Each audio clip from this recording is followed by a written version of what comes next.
Hi everyone, this is Heather Lottanen from the Flourish.Academy. This is episode 388 and over in the FA community. My friend Erin asked for some tips for getting tack sharp eyes or what to adjust in camera when your photos seem soft. Okay, I've done videos in the past on getting sharp photos. Sharp photos, for the most part, are in relation to shutter speed. The faster your shutter speed, the sharper for photo.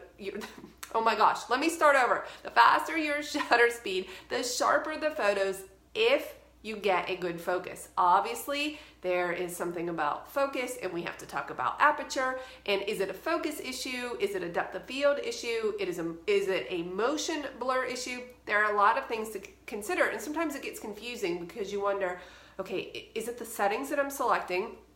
Or is something wrong with my lens or camera? Does it need to be calibrated? And this can be really tricky. So the first thing is, I would like you to take the exposure triangle course that I have on the Flourish.Academy. If you are struggling with learning ISO, shutter speed, and aperture, and how they all play together, take that mini course, and then you can be certain that you know how to operate your camera and select the correct settings. Okay, if you're already past that, you understand the exposure triangle, then maybe we need to take a look at your photos to determine if it is indeed the settings or if it could be the camera. So I had a client ask me this recently. She was very frustrated and she said, Heather, I just feel like my photos are not sharp. They're soft. I'm not sure why. I'm very frustrated. Her and I photographed a session together. So she submitted images to me so that I could review them and help her make that determination.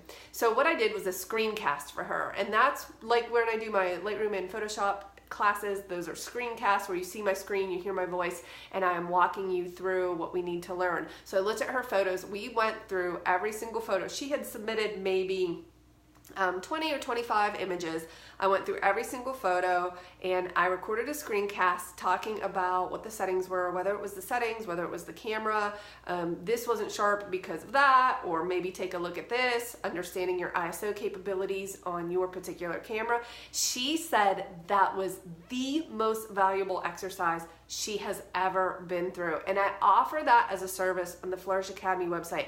I will post the link below. It's called a portfolio review, but if you are struggling to understand whether it's you or the camera, I can absolutely help you to identify that. Looking through your photos, I can record a video for you so we can talk it through, and then you can understand, okay, do I need to get my camera calibrated, or is it something I need to do differently with my focus points? Because sometimes people will say it wasn't sharp when the reality was it was a result of motion blur. Maybe the shutter speed was below 1/60th, maybe 1/80th of a second, depending on your capabilities, and the image was just a little bit soft, but it was actually motion blur. Sometimes people will say, well, this person was in focus, but the person behind them was out of focus. Okay, then we're looking at a depth of field issue, and that's related to aperture. And sometimes we just miss the focus. It happens to me all the time. So as I was going through her photos for her screencast and explaining everything, I actually brought in some of my own photos and I said, listen, this is why this worked. This is why it didn't work. This one is soft. Why? I don't know. I missed the focus, or maybe the camera missed the focus. That happens. The question is it happening more often than it should? And is it you?